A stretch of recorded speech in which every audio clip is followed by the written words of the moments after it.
At 8:04 a.m. Eastern Standard Time on April 29th, the morning mortgage market opened with a clear set of losses. This data comes from a routine morning update sent by a mortgage broker, providing the first look at the day's pricing. Benchmarks dictate home loan costs. UMBS 5.0 dropped to 98.88. The 10-year Treasury rose to 4.363%, pushing the 30-year rate to 6.38%. These specific numbers moved in inverse directions during the overnight hours, setting a weaker tone for the morning. These shifts track the transmission of two distinct macroeconomic shocks into the bond market. The first shock originated from an external energy threat in the Middle East.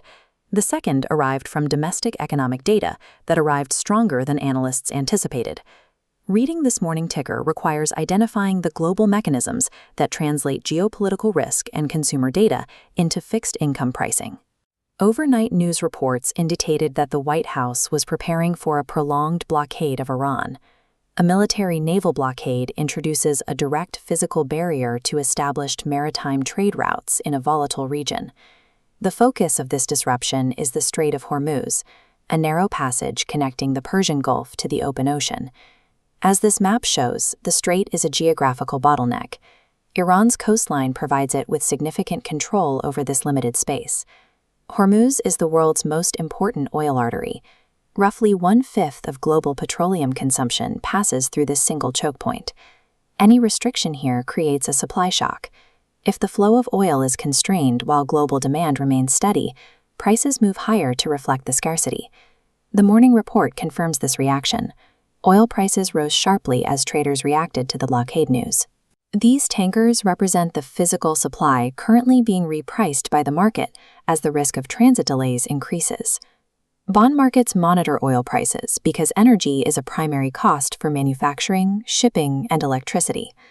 Higher energy costs generally lead to higher prices for finished goods and services. Therefore, a blockade of Hormuz translates into a market-wide expectation of rising inflation.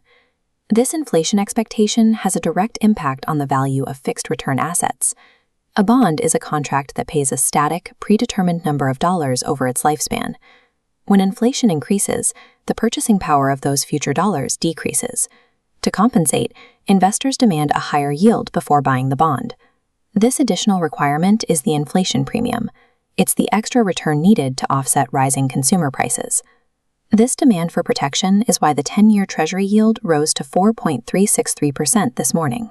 This follows the inverse relationship of fixed income math. When the required yield rises, the market price of existing bonds drops. Because the 10-year yield rose, the price of the existing UMBS 5.0 was forced down to 98.88 to remain competitive with the new, higher rates. The drop in MBS prices is the result of traders pricing in that inflation premium driven by the news from Hormuz. While oil provided the initial pressure, a secondary factor from the U.S. economy compounded the move. Durable goods orders, which track major big-ticket items like commercial airplanes and heavy machinery, came in much higher than expectations. High durable goods orders suggest that both businesses and consumers remain willing to spend on long-term assets. For bondholders, this strength is a headwind.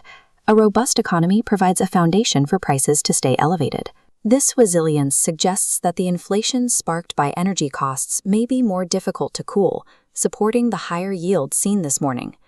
Despite these rising pressures, the Federal Reserve remains on the sidelines. The Federal Reserve Building houses the committee that sets the nation's benchmark interest rates.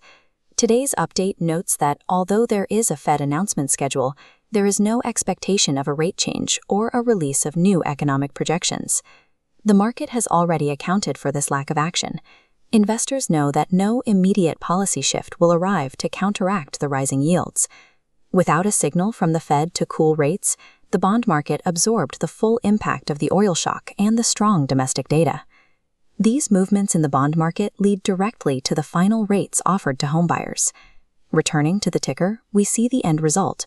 The 30-year fixed mortgage rate reached 6.38. This 0.06% increase reflects the market's real-time adjustment to the changing risk environment. The visual causal chain shows how a geopolitical threat moves through energy prices to influence the final consumer rate. The 6.38% rate accounts for the Hormuz supply shock and the momentum of the U.S. economy.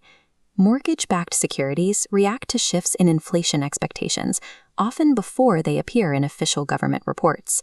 While many look only to the Federal Reserve for direction, global trade and domestic demand are constant drivers of borrowing costs. Reading a morning rate sheet is a way to see how geopolitical risks are transmitted into the cost of American housing.